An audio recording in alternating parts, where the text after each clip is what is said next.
Hello friends, I welcome you all to the nursing education. आज हम discuss करने वाले हैं बच्चों के कुछ कमेंट्स के बारे में। काउंसलिंग से रिगार्डिंग उनके कुछ डाउट्स हैं, उन डाउट्स को मैं क्लियर करूँगी। सबसे पहले हम सूरज की बात करेंगे। वो बोल रहे हैं कि ma'am please reply, very important. क्या आईएनसी इंडियन नर्सिंग काउंसिल से एफिलिएटेड कॉलेजेस बेटर हैं, और अगर उनमें नहीं लिया तो क्या फ्यूचर में जॉब लेने में परेशानी हो सकती है? तो मिस्टर सूरज, पीजीआई रोहतक के अंदर जितने भी कॉलेजेस आते हैं, चाहे वो गवर्नमेंट कॉलेज हो या फिर प्राइवेट कॉलेज हो, वो सभी इंडियन नर्सिंग काउंसिल से अप्रूव्ड हैं। तभी आप पीजीआई रोहतक जो है वो उन कॉलेजेस के एग्ज़ाम कंडक्ट करवाए हैं, जो एंट्रेंस एग्ज़ाम है, और उन कॉलेजेस में आपका एडमिशन कर रहा है पीजीआई रोहतक खुद। तो आईएनसी से सारे कॉलेजेस अप्रूव्ड हैं, तो आपको इस चीज़ की टेंशन लेने की कोई भी ज़रूरत नहीं है। और एचएनसी से भी ये कॉलेजेस अप्रूव्ड हैं, यानी कि हरियाणा नर्सिंग काउंसिल से। दूसरी बात, आपकी जॉब पे इसका क्या फ़र्क पड़ेगा? तो जब ये आईएनसी से अप्रूव्ड है तो जॉब पे कोई फ़र्क ही नहीं पड़ेगा। अगर आईएनसी से अप्रूव ना होता और सिर्फ हरियाणा नर्सिंग काउंसिल से अप्रूव्ड होता, तो भी आगे जाकर आपके फ्यूचर पे कोई फ़र्क नहीं पड़ेगा। आपको क्या करना होता है, आपको एंट्रेंस एग्ज़ाम देने होते हैं जॉब के लिए। जो बच्चे एग्ज़ाम को क्लियर करते हैं अच्छे मार्क्स के साथ, जिनकी रैंक आती है, उस मार्क्स के स्कोर के बेसिस पे ही आप लोगों को गवर्नमेंट जॉब मिलती है। और गवर्नमेंट जॉब सिर्फ उन्हीं को मिलेंगी जिनके मार्क्स अच्छे आएंगे। इस बात से कोई फ़र्क नहीं पड़ता कि आपने अपनी ग्रेजुएशन कौन से कॉलेज से की है, चाहे वो गवर्नमेंट कॉलेज हो, प्राइवेट कॉलेज हो, आईएनसी से अप्रूव्ड हो, एचएनसी से अप्रूव्ड हो, कोई फ़र्क नहीं पड़ता। सिर्फ आपको मेहनत करनी है, पढ़ना है और अच्छे मार्क्स लाने हैं एंट्रेंस एग्ज़ाम में, और आपको जो है वो गवर्नमेंट जॉब मिल जाएगी। तो आईएनसी का आपकी गवर्नमेंट जॉब से कोई लेना देना नहीं है। और एक बात ये है कि अगर आपका रजिस्ट्रेशन हरियाणा नर्सिंग काउंसिल के अंदर हो जाता है तो आईएनसी के अंदर भी हो जाएगा ऑटोमेटिकली। उसके बाद अगर हम बात करें नेक्स्ट कमेंट की, तो कमेंट है दी मेरे को अग्रोहा वाला कॉलेज मिला था, पर मुझे वो कॉलेज नहीं चाहिए, और सेकंड राउंड में पार्ट लेना है, तो मुझे पहले वो रिज़ाइन करना होगा क्या, कैसे करें उसे? मैंने कोई ग्रीवेंसेस भी फिल नहीं किया। तो आपको, अगर जो सब बच्चों के लिए बता रही हूँ कि फ़र्स्ट राउंड में जिन जिन बच्चों को जो जो कॉलेज अलॉट हुआ है और आप लोगों को वो कॉलेज नहीं लेना, तो आप एक काम करो, आप जो ये फ़ीस सबमिट करवानी है वो सबमिट मत करवाओ, और ना ही डॉक्यूमेंट वेरीफाई करवाने के लिए आप पीजीआई रोहतक में जाओ। तो आपकी जो ये सीट है वो ऑटोमेटिकली कैंसिल हो जाएगी। उसके बाद डॉक्यूमेंट वेरिफिकेशन जब फर्स्ट राउंड के हो जाएंगे तो सेकंड राउंड दोबारा से शुरू होगा।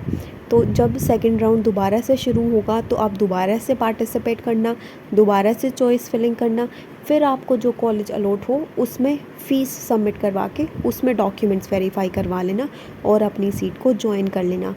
तो रिज़ाइन करने की ज़रूरत नहीं है, आप अपनी फ़ीस सबमिट मत करवाओ और डॉक्यूमेंट्स वेरीफाई करवाने के लिए मत जाना, ऑटोमेटिकली सीट कैंसिल हो जाएगी।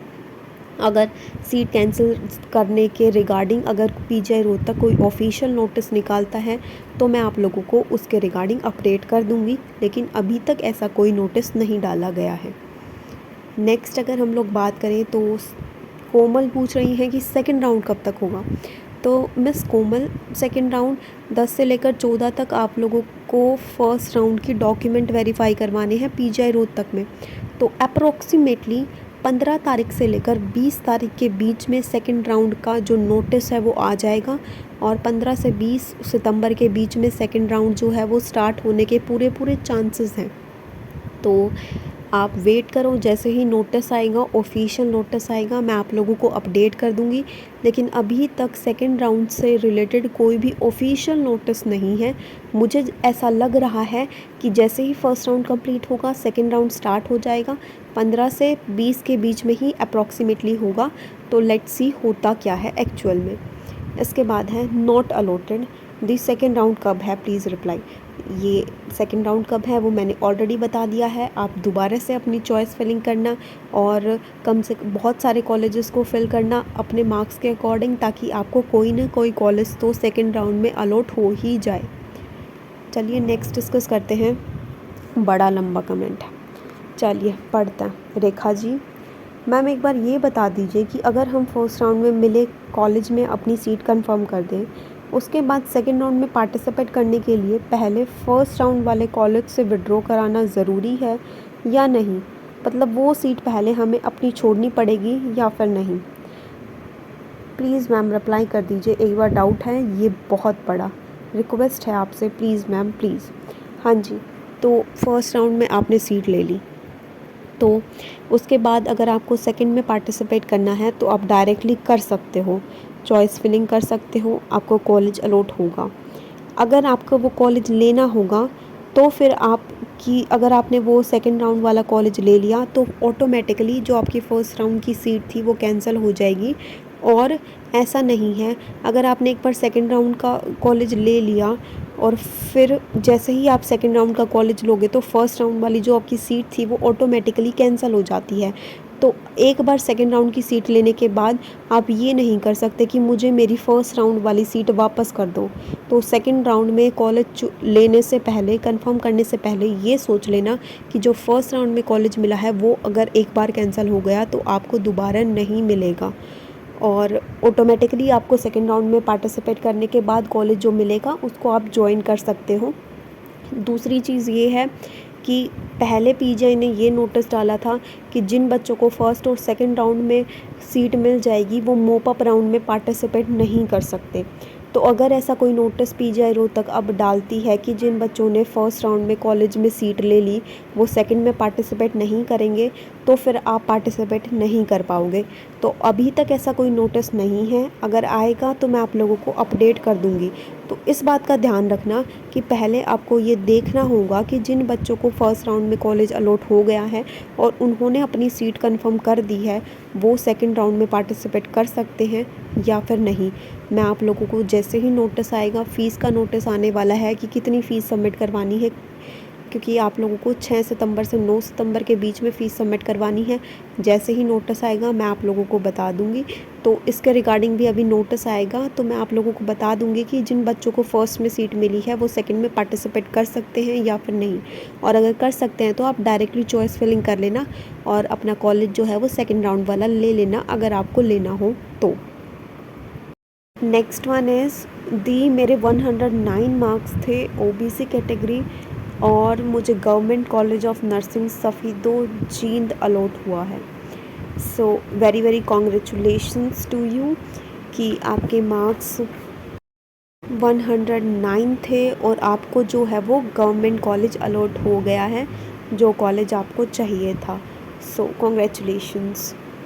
नेक्स्ट अगर हम लोग डिस्कस करें पूजा के बारे में तो वो बोल रही हैं कि मैम मेरे 105 मार्क्स हैं और कोई कॉलेज अलॉट नहीं हुआ, मैं क्या करूं? आपको क्या करना है, अब राउंड सेकंड जब स्टार्ट होगा तब आपको दोबारा से सेकंड राउंड में पार्टिसिपेट करना है, अपनी चॉइस फिलिंग दोबारा से करनी है और एटलीस्ट 10 कॉलेजेस को चॉइस फिलिंग के अंदर फिल करना है। कम से कम 10 कॉलेजेस को ज़रूर फिल करना। ये मत सोचना कि आप सिर्फ अपनी चॉइस फिलिंग में गवर्नमेंट कॉलेजेस को फिल करोगे। शुरू में आप गवर्नमेंट कॉलेजेस को फिल कर सकते हो, लेकिन उसके बाद प्राइवेट कॉलेजेस को भी फिल कर देना प्रायोरिटी के वाइज, जैसे वो कॉलेज आपको पसंद हो उसके हिसाब से। अदरवाइज़ अगर आपको सेकेंड राउंड में भी सीट नहीं मिली तो आपका पूरा साल वेस्ट हो सकता है। तो इसीलिए कम से कम 10 चॉइस फिलिंग ज़रूर करना, 10 कॉलेजेस को ज़रूर फिल करना, क्योंकि प्राइवेट कॉलेज आपको आराम से अलॉट हो जाएंगे। इसीलिए चॉइस फिलिंग जो सेकंड राउंड की है वो अच्छे से करना, क्योंकि फ़र्स्ट राउंड में आपने सिर्फ गवर्नमेंट कॉलेजेस को फिल कर दिया होगा, इसीलिए आपको कोई भी कॉलेज अलॉट नहीं हुआ। तो नेक्स्ट राउंड में ये मिस्टेक दोबारा से रिपीट मत करना, एटलीस्ट 10 कॉलेजेस को फिल करना ताकि आपको कोई ना कोई सीट ज़रूर अलॉट हो। नेक्स्ट अगर हम लोग डिस्कस करें नीतू कोयत के बारे में तो उनका कमेंट है कि मैम 99 मार्क्स हैं, I got private college but I don't want this, I want MMC Agroha, from BCA category. Can I get it into second round? Yes or no? Please answer. देखो 99 मार्क्स में अगर आपको private college allot हुआ है और आपको नहीं चाहिए, आपको सिर्फ MAMC अग्रोहा चाहिए BCA कैटेगरी के लिए, तो आप इस बार जो ये राउंड फर्स्ट वाली है सीट है इसको मत लो। सेकेंड राउंड में आप दोबारा से चॉइस फिलिंग कर देना। फर्स्ट पे आप MAMC अग्रोहा फिल कर देना, बट उसके बाद कुछ 3 या 4 प्राइवेट कॉलेजेस भी ज़रूर फिल कर देना। और फिर अगर आपको सेकेंड राउंड में MAMC अग्रोहा मिल जाता है तो अच्छी बात है, अदरवाइज़ फिर MAMC अग्रोहा मिलने के चांसेस देखो 30-40% चांस ही हैं कि सेकेंड राउंड में आपको MAMC अग्रोहा मिल जाए, अदरवाइज़ आपको दोबारा से प्राइवेट कॉलेज ही अलॉट होगा। तो अपनी लिस्ट बना लो प्राइवेट कॉलेजेस की अपनी प्रायोरिटी के अकॉर्डिंग, और उसी लिस्ट को आपने चॉइस फिलिंग में डालना है जब आपका राउंड सेकंड स्टार्ट होगा। तो इस चीज़ के लिए अपने आप को प्रिपेयर कर लो कि हो सकता है कि आपका एडमिशन प्राइवेट कॉलेज में ही हो और आपका साल वेस्ट ना हो, इसीलिए आप प्राइवेट कॉलेज में एडमिशन ले लेना अगर आपको लेना हो तो, अदरवाइज़ फिर आपको नेक्स्ट ईयर के लिए ड्रॉप आउट करना होगा। नेक्स्ट वन इज़ अंतिमा। वो बोल रही हैं कि मेरे दी 129 मार्क्स हैं, मुझे BPT का DDU मिला है, मुझे PGI चाहिए, तो अगर मैं DDU ना ज्वाइन करूँ तो मैं सेकेंड राउंड में पार्टिसिपेट कर पाऊँगी ना? हाँ जी, अगर आप फर्स्ट राउंड की सीट नहीं लेते हो और इस सीट को ज्वाइन नहीं करते हो तो आप सेकेंड राउंड में दोबारा पार्टिसिपेट कर लेना, दोबारा से चॉइस फिलिंग कर लेना। फिर आपकी चॉइस फिलिंग के बाद रिज़ल्ट आएगा, उसके अकॉर्डिंग फिर आप अपनी सीट देख लेना कि आपको जो कॉलेज मिला है उसमें आपको सीट लेनी है या फिर नहीं। तो आपकी मर्ज़ी है, अगर आप ये सीट नहीं लेना चाहते तो फ़ीस सबमिट मत करवाओ और इसको ऐसे ही छोड़ दो, दोबारा से राउंड सेकेंड में पार्टिसिपेट कर लेना। नेक्स्ट अगर हम लोग डिस्कस करें, मैम मुझे गवर्नमेंट कॉलेज मिला है 88 मार्क्स पर EWS पैरामेडिकल कोर्स, क्या मैं कॉलेज या कोर्स चेंज कर सकता हूँ? जी नहीं, आपको राउंड फर्स्ट में जो कॉलेज जो कोर्स मिला है अगर आपको एडमिशन लेना है तो आप उसी में ले सकते हो। अगर आपको कॉलेज और कोर्स चूज़ करना है तो आपको दोबारा से सेकंड राउंड में पार्टिसिपेट करना होगा, दोबारा से चॉइस फिलिंग करनी होगी, फिर आपके मार्क्स के अकॉर्डिंग जो कॉलेज और कोर्स आपको मिलेगा आप सिर्फ उसी में एडमिशन ले सकते हो। अपनी मर्ज़ी से आप एडमिशन नहीं ले सकते और ना ही कोर्स और कॉलेज को चेंज कर सकते हो। आपको काउंसलिंग में पार्ट लेना होगा, जो कॉलेज आपको अलॉट होगा उसी में एडमिशन ले सकते हो। So this was all about today's video. अगर आप लोगों को मेरा टेलीग्राम चैनल ज्वाइन करना है तो लिंक डिस्क्रिप्शन बॉक्स में है, एंड कोई डाउट है तो कमेंट सेक्शन में कमेंट करो, ट्राई करूँगी सबके सॉल्व करूँ doubts. And thank you guys for watching my video, and don't forget to like, comment, share and subscribe nursing education.